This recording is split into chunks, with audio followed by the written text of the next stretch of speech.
온 국민 방송 OKTV 시청자 여러분 안녕하세요. 톡톡고 두 번째 시간입니다. 오늘은 TV 토론 프로그램에서 낯이 익으신 분이시죠. 이상돈 의원님 모셨습니다. 의원님 안녕하세요. 안녕하세요. 네. 벌써 20대 국회가 개원한 지 거의 2개월하고도 반 정도가 된 것 같습니다. 20대 국회 시작하시면서 느꼈던 소회 말씀과 그다음에 시청자 여러분들께 인사 한 말씀 부탁드리겠습니다. 네, 안녕하십니까. 지난번 총선 때 우리 국민의당한테 과분한 지지를 보내주셔서 정말 감사드리고 또 지난 한 2달 반 동안 나름대로 열심히 했는데 좀 미흡한 점도 많았던 것 같습니다. 앞으로도 많은 지지를 부탁드립니다. 네. 의원님께서 환경노동위원회 소속이신데 특별히 하시고 싶은 법안이나 계획이 있으실 것 같습니다. 혹시 말씀 좀 해주시겠어요? 네, 제 생각은 우리 환경 관련 법이 굉장히 많습니다. 근데 미시적인 거 개정하는 것보다도 좀 전반적인 개정이 필요한 법이 한 몇 개 있죠. 그 중에서 제가 좀 마음에 두고 있는 것은 그 자연공원법, 쉽게 얘기해서 국립공원에 관한 법률을 좀 대폭적으로 개정해야 되지 않는가, 좀 그걸 공부하고 있습니다. 네. 네. 혹시 지금도 그러시는지 모르겠는데요. 전에는 여러 TV 토론 프로그램에 나오시면 가끔씩 그 국회의원들한테 쓴소리도 하시고 그러셨잖아요. 지금은 어떠세요? 그 제가 국회의원 됐는데 제가 그렇게 되면 누워서 하는 격이 되지 않습니까? 그래서 일단 스스로 좀 단속하고 있죠. 네. 이제 국회의원이 되신 지 2달 반 정도가 되셨는데 국회의원이 되시니까 혹시 재미가 있으신가요? 아니면 딱히 재미는 없고? 제가 이제 국회의원은 늦은 나이에 처음 됐지만은 이제 정치권 같은 건 제가 그냥 친숙한 편 아닙니까요? 그래서 그렇게 제가 좀 어색하거나 그런 건 그야말로 거의 못 느꼈어요. 네, 그리고 그다음에 제가 맡은 상임위원회도 노동은 좀 제가 통상적인 관심이지만은 환경 분야는 공부를 많이 했고 또 현장도 잘하는 사람이고 해서 제가 이렇게 무슨 새로운 걸 한다는 그런 기분은 크게 들지 않습니다. 네.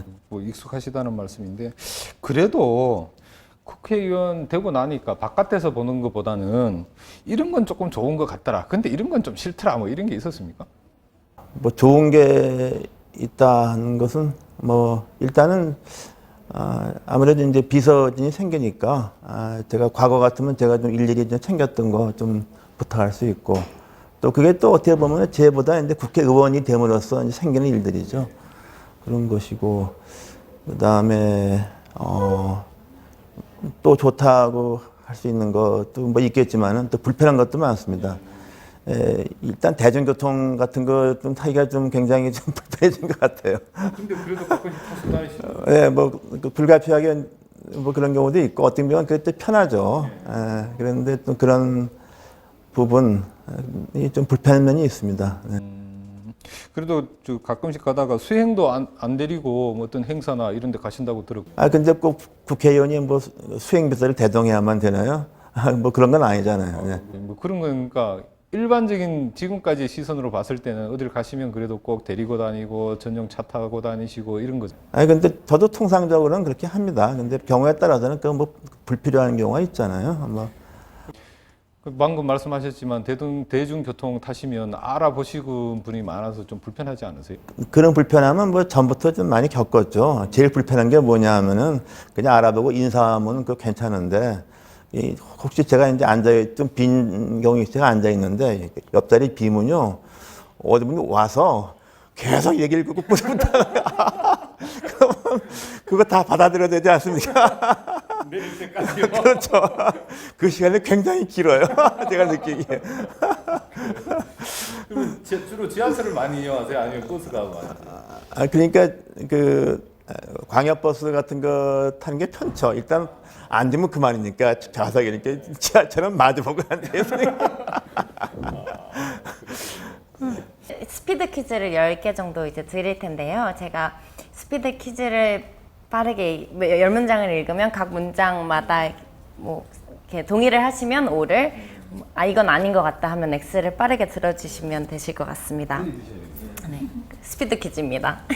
첫 번째, 나는 다음 생에 태어나면 교수나 국회의원이 아닌 직업을 갖고 싶다. 앞에 판을 들어주세요. 네, 그럼 O 해야 되겠는데. 네. 두 번째, 나는 지금 당장 먹고 싶은 것이 있다. 3번, 나는 지금 가고 싶은 곳이 있다. 그 제가 자꾸 X표를 들게 만드시는 거 아니에요? 네. 4번, 나는 방송인 체질이다. 아, 그것도 아닌 것 같은데. 네, 아닙니다. 확실히 아닙니다. 네, 다음 5번은 토론회에서 딱밤을 한 대 콕 쥐어받고 싶을 만큼 얄미운 토론자가 있었다. 그런 경우가 실제로 좀 경험한 적이 있습니다. 네, 그건 O가 되겠습니다. 많지는 않지만. 6번, 나는 인상이 강하게 남아있는 학생이 있다. 머릿속에 네, 있죠. 있어요. 몇 명 있습니다. 그 중에 한 사람은 되게 유명한 사람도 있어요. 그건 좀 이따 여쭤보도록 할게요. 7번, 나는 가정적인 남자다.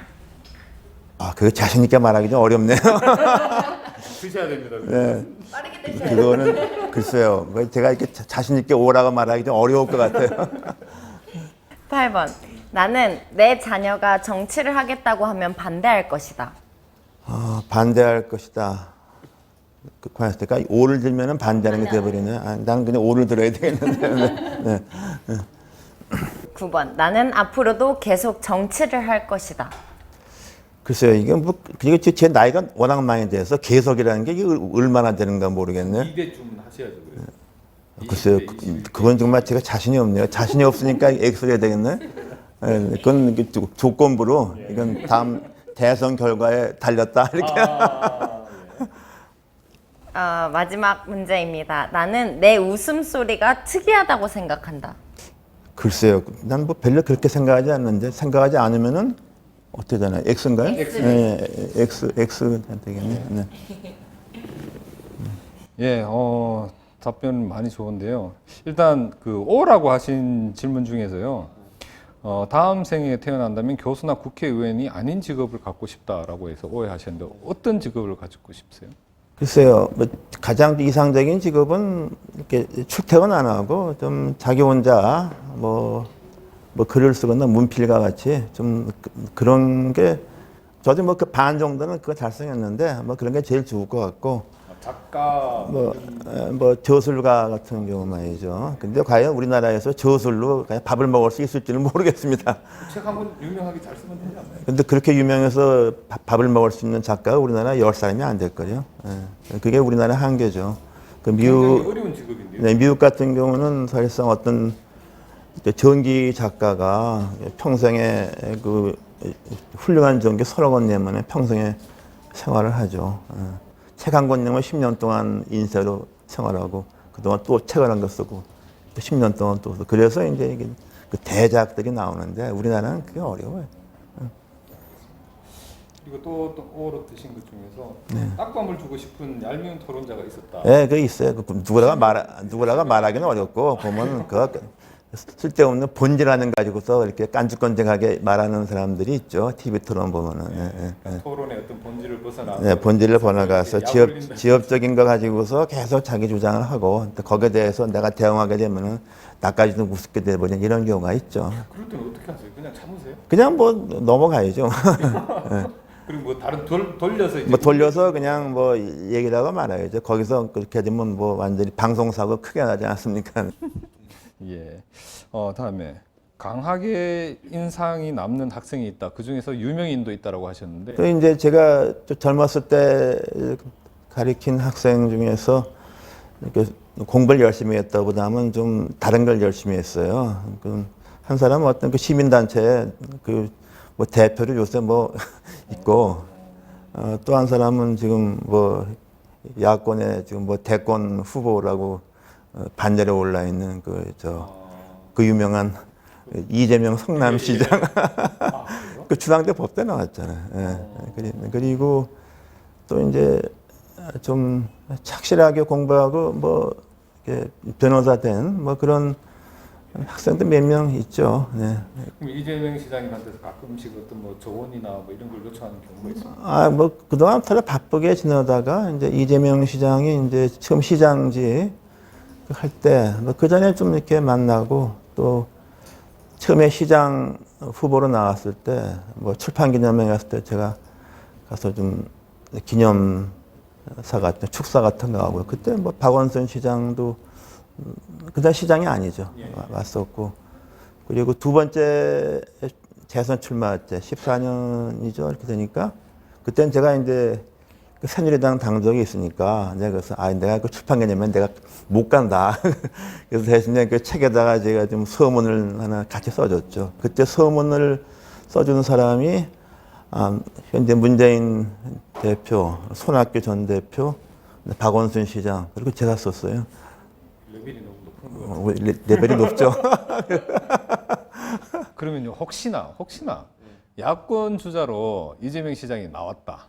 우리 국민의당의 후보가 나왔다. 혹시 선택 가능하실까요? 근데 뭐 그 질문은 별 의미가 없을 것 같습니다. 뭐 이재명 시장이 뭐 내년 대선에 나올 가능성은 나는 뭐 거의 없기 때문에. 아니라고 말씀하셨는데. 그리고 웃음이 특이하다고 생각 안 하신다고 그러셨는데 네. 그 다른 바깥에서는 조금 우리 의원님 웃음이 조금 특이하다고. 글쎄 뭐 내가 내 웃음을 못 들으니까 잘 모르겠어요. 네. 오늘 방송 다시 보시면 네, 아실까요? 네. 제가 좀 일반 생활 중에서는 비교적 좀 잘 웃는 편이죠. 네. 뭐 그래서 어떤 사람들은 제 의원실 그 보좌관들이 되게 편하겠다고 그런 말 하더라고요. 근데 그런지 모르겠어요. 아니, 일은 열심히 하는 것 같아요. 일 열심히 하는 거에 비해서 보면 좀 편한 것 같습니다. 그런가요? 예. 그러니까 내가 뭐 필요 이상 스트레스 주는 사람이 아니니까 예, 그렇죠. 그러니까 너무 편하게 하시는 거 아니에요? 아, 그게 뭐 일이 중요하죠. 아까 의원 그 질문 중에 나는 가정적인 남자다라는 부분에서 되게 많이 머뭇거리셨던 것 같은데 오를 들고 싶어요. 근데 그게 솔직히 제가 뭐 교수 때 뭐 그러면 그냥 논문 쓰고 뭐 책 쓰고 뭐 이러냐고 그냥 여가 있는 시간을 보내지 못했고 그리고 또 이제 뭐 칼럼 쓰고 뭐 사회 활동하고 뭐 그러니까 그렇게 뭐 이렇게 아주 오붓한 시간을 가정 특히 뭐 제 아내와 보내거나 그게 좀 어려웠어요. 좀 항상 좀 쫓기며 살았죠. 그런 것 돌이켜 보면 좀 그렇습니다. 뭐 교수 생활이라는 게 되게 편해 보이지만은 그것도 자기 하는 일만큼 성과가 나오는 거기 때문에 굉장히 좀 그렇게 보면 굉장히 시간도 없고 뭐 책 많이 읽어야 되고 뭐 칼럼 쓰고 뭐 굉장히 바쁘잖아요. 그렇게 되면 항상 그걸 우선적으로 사시는 교수님들도 사실 좀 계시지 않습니까? 네 그렇죠. 근데 뭐 저는 좀 바쁘게 살았습니다. 그럼 여유가 조금 생기신다면 가정에서 가족분들과 어떤 걸 가장 하고 싶으세요? 근데 이제 저희 나이쯤 되면은 이제 애들도 벗어나고 이제 조금 시간이 있으면은 그 부부가 여행도 가고 그래야 되는데 이게 잘 좀 어렵거든요. 왜 안 되느냐? 좀 우스운 답이겠는데 우리가 강아지를 키워요. 강아지 때문에 이제 둘이 밖에 나가기 어려워요. 아니, 강아지 산책을 두 분도 같이 나가시면 안 돼요? 근데 강아지가 있으니까 어떻게 뭐 1박 2일 2박 3일 가기가 상당히 뭐 그런 부분이 있더군요. 애견 호텔도 있는데요. 그게 그 호텔입니까? 그게 뭐 수용소지. 또 그런 또 생각을 가지고 계시구나. 근데 자녀들한테는 정치를 시키고 싶지는 않다라고 하셨는데. 글쎄요, 이게 뭐 저도 제가 뭐 정치를 관심을 많이 가졌지만은 제가 이렇게 뭐 국회의원 되리라고 정당 선거 이렇게 되리라고는 좀 생각을 좀 못했죠. 근데 그게 뭐 어떤 계기가 저를 이렇게 만든 것 같아요. 근데 제가 옆에서 모시기도 했습니다만 지난번 선거 때 진짜 굉장히 열정을 가지고 각 지역들 다니시고 굉장히 열심히 하셨거든요. 근데 그게 어떤 분명히 목적의식이 없으면 그렇게 못 하셨을 것 같은데. 그러니까 지난번 총선 때는 좌우간에 제가 제3세력, 제3당을 성공시켜야 되겠다는 그거고 사실상 저한테도 이게 뭐 더 이상 마지막 기회고 또 그리고 한 번은 또 그 4년 전에는 뭐 열심히 했지만 결과가 저랬으니까 이번에도 또 실패하면 진짜 이거 전 뭐가 됩니까? 그래서 진짜 사람이 절박하니까 그 당시 안철수 당시 대표도 절박했죠. 그럼 완전히 끝나는 거잖아요. 잘못되면 15석, 10석 그러면 완전히 뭐 끝나는 거죠. 뭐.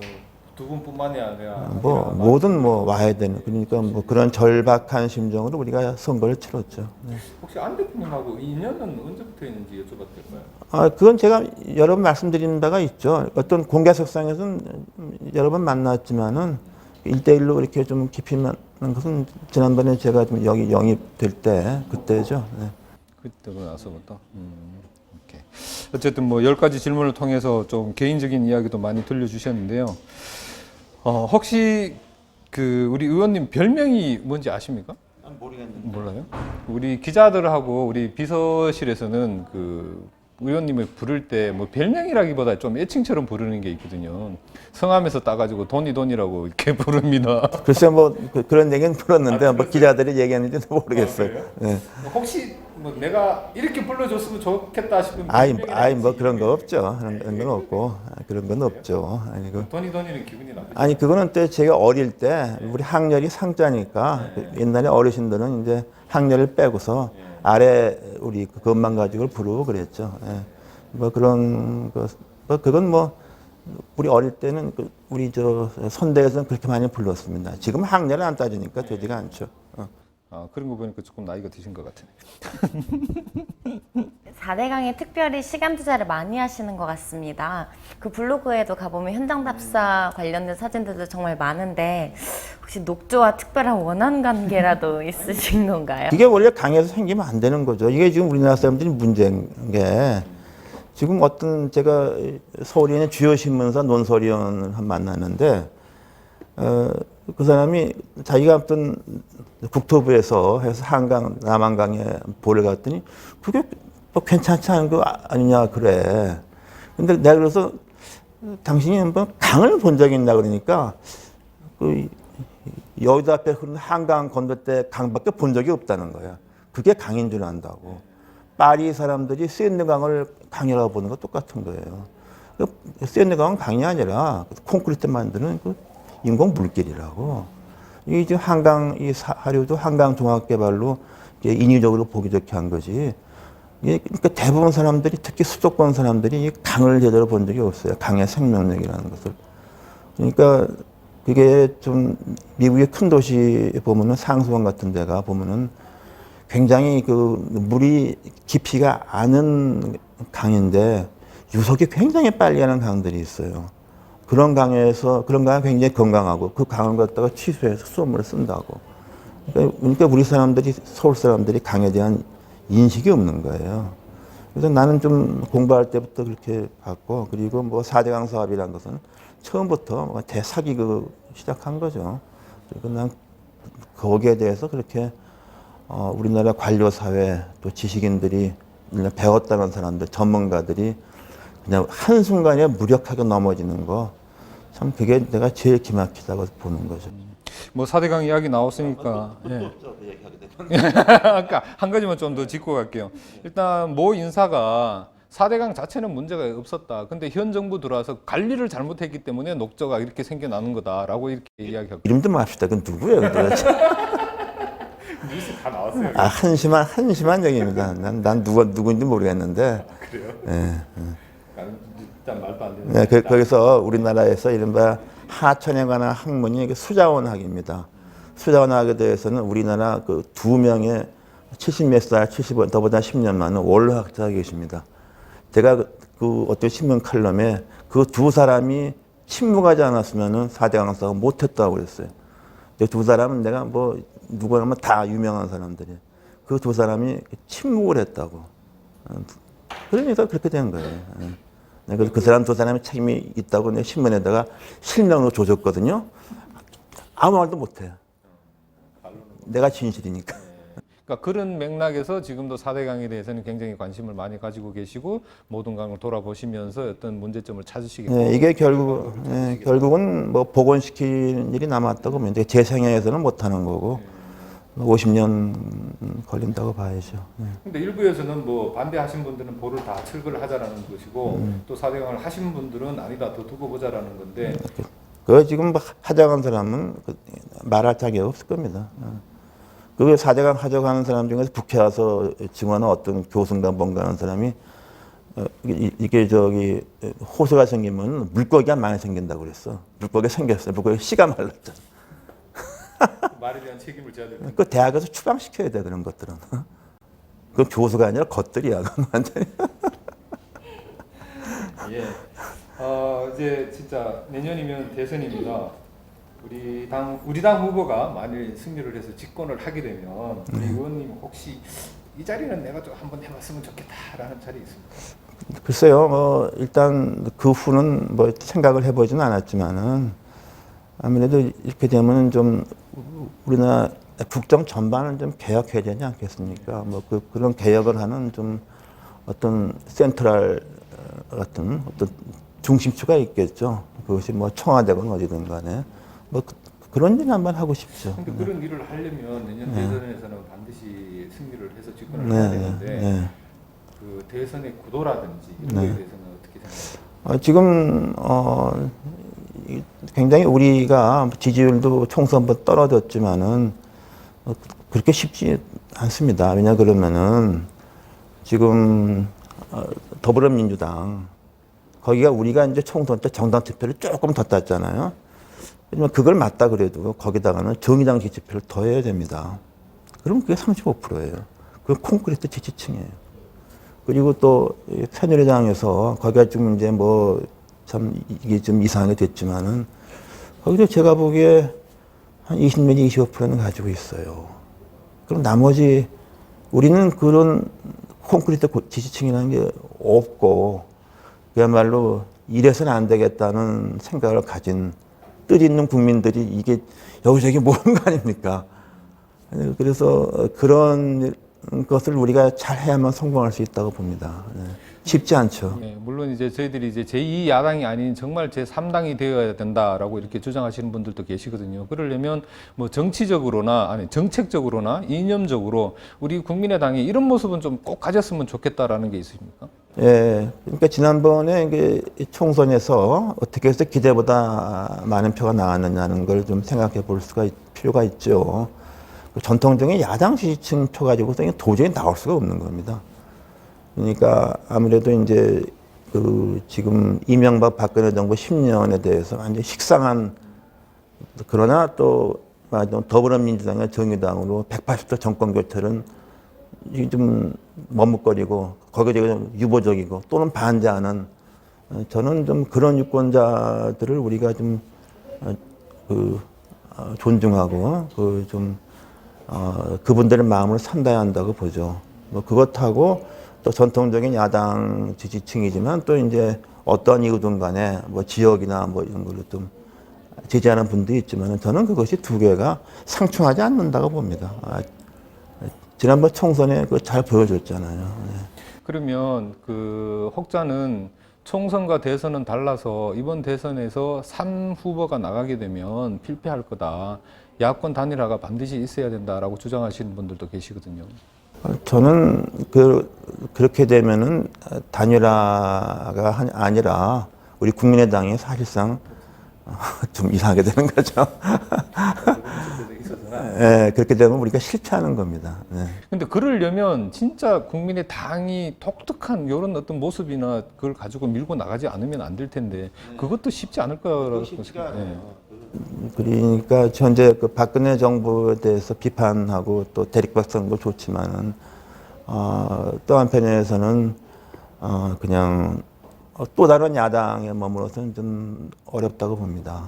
근데 그게 이렇게 쉽지는 않은데 저는 그래도 또 가능하다고 봐요. 네, 뭐 작은 가능성을 가지고 더 크게 많은 분들의 마음을 모아야 될 거라고 생각하는데 뭐 그 역할을 하는 데 있어서 의원님이 많은 역할을 좀 해주셔야 될 거라고 생각하고요. 예, 제가 드리는 마지막 질문이 될 것 같습니다. 이제 뭐 당 체제 정비하고 이렇게 해서 이제 전당대회가 뭐 올해 안에 있을 거라는 이런 예측들을 합니다. 만일 전당대회 때 당 대표로 출마하거나 나가실 의향은 없으십니까? 또 저한테 그런 말을 하는 사람 간혹 있는데 나는 그게 좀 너무 농담이 아닌가 이렇게 생각하고 있죠. 진지합니까? 그 원인이 뭘까요? 그렇게 진지하게 들리는 것이. 제가 봤을 때는 이런 게 아닐까요? 그러니까 지금까지의 어떤 그 얼굴 면면보다는 그리고 국민의 당이 가져야 할 어떤 이념적인 어떤 색깔이나 그리고 앞으로 흡수해야 될 우리 국민들의 어떤 색깔을 본다면 다른 분보다는 조금 그래도 의원님 쪽이 더 포용력 있게 더 많이 안을 수 있지 않을까라는 생각을 하시는 분들이 계신 거 아닌가요? 네, 글쎄요, 뭐 그런 것도 뭐 일리는 있다고 봅니다. 근데 뭐 제가 아직은 뭐 그걸 이렇게 생각하지는 않고 앞으로도 그렇게 솔직히 생각해 본 적이 없어요. 그렇고 솔직히 그러나 좀 당대표 선거를 좀 걱정은 하죠. 왜냐, 이게 좀 비상대책위원회도 이게 10월에 하면 굉장히 좀 피로감이 정도로 길죠. 역동성 있는 거 한계가 있지 않습니까? 박지원 위원장님 고군분투 하시죠. 그런데 이제 전당대회가 우리 제3 40석도 안 되는 정당의 전당대회가 사실 그렇게 뭐 크게 볼거리는 것 되기는 좀 어려워요. 그러나 또 거기에 그냥 기재천이 있는 거니까 좀 그런 것도 좀 걱정하고 있습니다. 솔직한 말씀으로. 네. 그 전당대회를 조금 페스티벌처럼 흥행을 시키기 위해서도 의원님의 역할이 좀 필요하지 않나 싶은 생각은 듭니다. 글쎄요, 뭐 그런 말을 하는 뭐 기자, 특히 저 언론에서 좀 그런 얘기 하는데 저는 그냥 웃고 말죠. 네. 어쨌든 뭐 앞으로 국민의당뿐만 아니라 한국 정치사에서도 의원님께서 좀 역할을 기대할 수 있었으면 좋겠고 또 그런 역할을 하실 거라고 믿고요. 그다음에 4대강 특히 여러 가지 좀 준비하시고 많이 하시는 것 같은데 꼭 좋은 결과가 있었으면 좋겠습니다. 네, 벌써 약속된 시간이 다 지나서 이제 마쳐야 할 시간입니다. 다음 시간에는 김성식 정책위 의장님 모시고 이야기 나누는 시간을 갖겠습니다. 기꺼이 나와주신 이상돈 의원님 정말 감사드립니다. 네, 감사합니다. 시청해주신 시청자 여러분 감사합니다. 다음 주에 또 찾아뵙겠습니다. 안녕히 계십시오. 감사합니다. 감사합니다.